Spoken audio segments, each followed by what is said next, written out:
Hey guys, तो आज हम क्या करने वाले हैं। आज हम करेंगे ट्रॉली वाले क्वेश्चंस, यानी कि जो आपके पास में Newton's law of motion chapter के अंदर जो ट्रॉली वाले क्वेश्चंस बनते हैं उनको हम सॉल्व करेंगे। इससे पहले हम पुली वाले क्वेश्चंस को कर चुके हैं, लिफ्ट वाले क्वेश्चंस को कर चुके हैं, और जो आपके पास में कनेक्टेड बॉडीज होती है उनके अंदर क्या और फोर्स और एक्सेलरेशन आती है उनको भी कर चुके हैं इससे पहले वाली वीडियोस के अंदर। तो आज लगभग आपकी ये 4th या 5th वीडियो है जिसके अंदर हम क्या कर रहे हैं, ट्रॉली वाले क्वेश्चंस कर रहे हैं। ठीक है, तो देखो कैसा क्वेश्चन पूछा जाता है कि मान लिया कि आपके पास में ये कोई ट्रॉली है, ठीक है, ट्रॉली के ऊपर व्हील्स लगे हुए हैं और ये ट्रॉली मूव कर रही है। सपोज ये ट्रॉली आपकी ऐसे आगे की साइड मूव कर रही है इस वाले डायरेक्शन के अंदर, ठीक है, यहां तक की बात।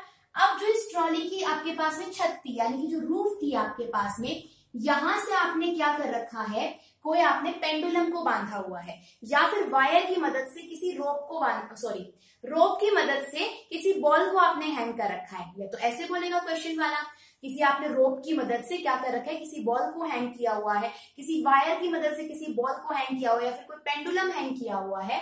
तो क्या होता है, जब तक आपके पास में ट्रॉली रेस्ट में होगी तो बिल्कुल इस तरीके से क्या होगा, आपके पास में हैंग हुआ होगा, यानी लटका हुआ होगा रूफ के साथ में। जैसे ही ये एक्सेलरेट करी तो एकदम से क्या होगा, इसके पास ऊपर क्या लगेगी, फोर्स लगेगी, और ये क्या हो जाएगा, इस वाली पोजीशन के अंदर आ जाएगा। पहले ऐसे था, बाद में वो इस तरीके से आ जाएगा। ठीक है, ट्रॉली अगर आगे की साइड चलेगी तो ये पीछे की साइड जाएगा, अगर ट्रॉली आपके पास में पीछे की साइड लगती तो ये आगे की साइड जाता। ठीक है, यानी अगर एक्सेलरेशन इस वाली डायरेक्शन के अंदर है तो इसकी मूवमेंट इधर होगी, अगर एक्सेलरेशन की डायरेक्शन आपके पास में इस वाली डायरेक्शन के अंदर है तो इसकी मूवमेंट अपोजिट होगी, यानी जिस भी साइड एक्सेलरेशन होगी उसके अपोजिट पेंडुलम मूव करेगा। आगे की साइड एक्सेलरेशन तो ये ऐसे, अगर इसके अपोजिट एक्सेलरेशन होती तो ये किधर आ जाता, आपका इधर आ जाता। ठीक है, ये तो इसकी मैंने इनिशियल पोजीशन दिखाई थी, तो मैं रफ कर देती हूँ। अब इसके ऊपर कौन कौन सी फोर्सेस लगेंगी। सबसे पहली बात, तो अगर किसी वायर या रॉड के साथ में हैंगे तो ऊपर टेंशन फोर्स लगेगी बिल्कुल। अब क्या होता है, यानी जब किसी रॉड के साथ में आप हैंग करते हो तो जहां पर ये आपके पास में जुड़ा होता है, यानी जो वायर होती है, जहां पे आपके पास अटैचमेंट का पॉइंट होता है, वहां पर एक फोर्स लगती है जिसको हम टेंशन बोलते हैं। ठीक है, अब देखो इस बॉडी का मास भी होगा आपके पास में कुछ, तो क्या होगा, अब इस बॉडी के ऊपर क्या लगेगा, एक तो फोर्स लगेगी ड्यू टू उसके मास की वजह से। ठीक है, एक तो मास की वजह से फोर्स लगेगी जिसको हम mg बोलते हैं, दूसरा वो एक्सेलरेट भी कर रहा है, यानी कुछ ना कुछ एक्सेलरेशन भी आएगी तो उसकी वजह से भी फोर्स लगेगी। तो ऐसे क्वेश्चन को आपको इस तरीके से डील करना होता है हमारे पास में कि एक सेकेंड, ठीक है, तो आपके पास में mg कहां पर लगना था, नीचे की साइड, वेट आपका नीचे की साइड लगा, और जो एक्सेलरेशन है आपके पास में वो इस वाले केस में किधर लगेगी, ऐसे हम अपोजिट की डायरेक्शन में दिखाएंगे। ठीक है, ये अगर आपके पास में आगे की साइड ट्रॉली जा रही है तो ये पीछे की साइड आपका एक्सेलरेट होगा एक तरीके से। ठीक है, यहाँ तक की बात। तो दो फोर्सेस लगी, एक mg और एक ma, और अगर आपके पास में किसी पॉइंट के ऊपर दो फोर्सेस लगी होती है तो हमें उसका नेट रिजल्टेंट निकालना पड़ता है। अब देखो, ऊपर एक टेंशन की फोर्स लग रही है, नीचे दो फोर्सेस आपके पास ये लग रही है, तो इन दोनों फोर्सेस का जो नेट रिजल्टेंट आएगा, अब ये देखो 90 डिग्री पर लग रही है दोनों की दोनों फोर्सेस, तो इनके बीच में एक नेट रिजल्टेंट फोर्स निकल कर आएगी जो क्या करेगी, इस ऊपर वाले टेंशन की फोर्स को बैलेंस करेगी। ठीक है, इसको कुछ बड़ा करके दिखाऊं तो ऐसे करके था आपके पास में, यहाँ पर आपके पास में सीलिंग के साथ में अटैच था, तो मैंने ये नॉर्मल ड्रॉ कर लिया कि भाई जब ये आपके पास ऐसे सीधा था तो क्या एंगल इसने बनाया हुआ होगा, तो यहाँ पर मान लिया उसने थीटा एंगल बनाया था। यहाँ पे मैंने नॉर्मल ड्रॉ कर लिया क्वेश्चन को सॉल्व करने के लिए, और यहाँ पर मैंने थीटा ड्रॉ कर दिया। भाई वो पहले कितने एंगल पर आपके पास में इंक्लाइन हुआ होगा। ठीक है, तो यहाँ पर इसके ऊपर दो फोर्सेस लगी, mg डाउनवर्ड डायरेक्शन के अंदर एक्ट करेगा और मास ma इधर आएगी, यानी आपके पास में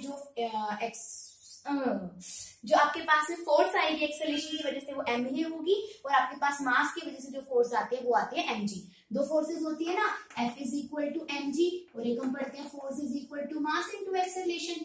अब इन दोनों फोर्सेस का नेट रिजल्टेंट निकलेगा बीच में, जिसको मान लिया हमने F मान लिया, और ये क्या करेगा, ऊपर लगने वाली टेंशन वाली फोर्स को बैलेंस करेगा।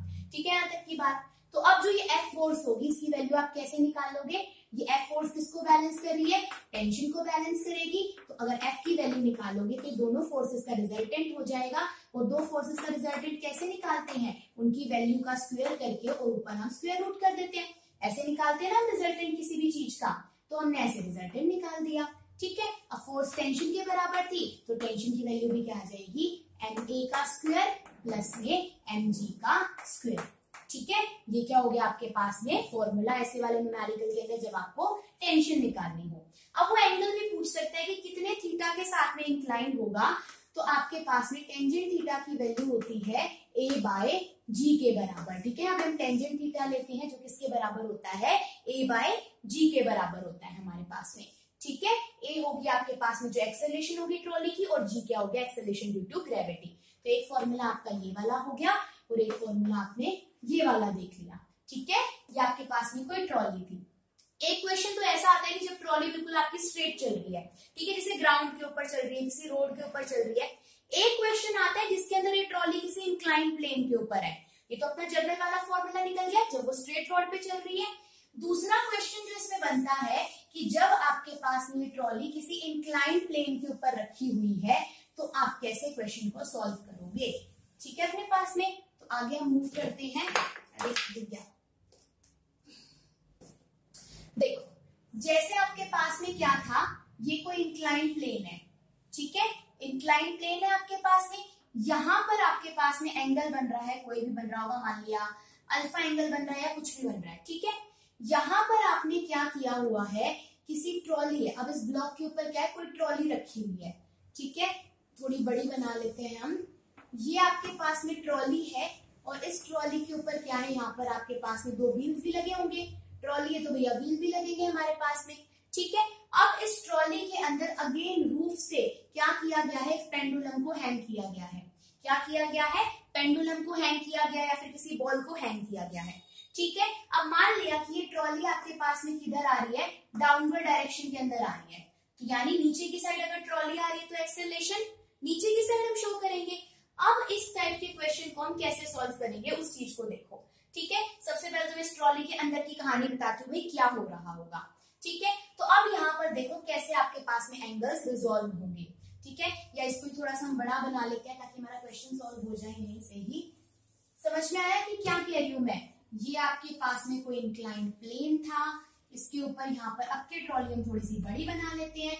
ये ट्रॉली थी, ठीक है, ये इसके ऊपर मूव कर रही थी और ये कहाँ आ रही थी आपके पास में, नीचे की साइड आ रही थी। यहाँ पर रूफ के साथ में कोई पेंडुलम बंधा हुआ था। अगर अब ध्यान से देखो, ये नीचे की साइड आपके पास में ट्रॉली आ रही है हमारे पास में, तो आपके पास मैंने बोला था कि उससे अपोजिट डायरेक्शन के अंदर पेंडुलम बैलेंस होगा। यानी कि अगर ये नीचे की साइड आ रही है तो वो किस तरीके से इंक्लाइंड होगा, कुछ ऐसे वाले तरीके से, उससे अपोजिट होगा। अब क्या करेंगे, यहाँ पे कुछ ना कुछ एंगल भी बनाएगा, तो यहाँ पर हम नॉर्मल ड्रॉ करेंगे और हम देखेंगे कि इसमें क्या बना रखा था, नॉर्मल के साथ में रूफ के साथ में थीटा एंगल बना रखा था। ठीक है, अब ये अगर आपके पास में क्या है, आपके पास में कोई बॉल है या पेंडुलम है, तो इसका वेट नीचे की साइड लगेगा, यानी कि mg फोर्स काम में आएगी। तो यानी यहाँ तो कौन सी फोर्स लगी, एक mg फोर्स लग गई। ठीक है, अब यहाँ पर थीटा था, तो जब आपके पास में थीटा दे रखा हो तो हम यहाँ पर इसको क्या करेंगे, दो कंपोनेंट के अंदर रिजॉल्व करेंगे।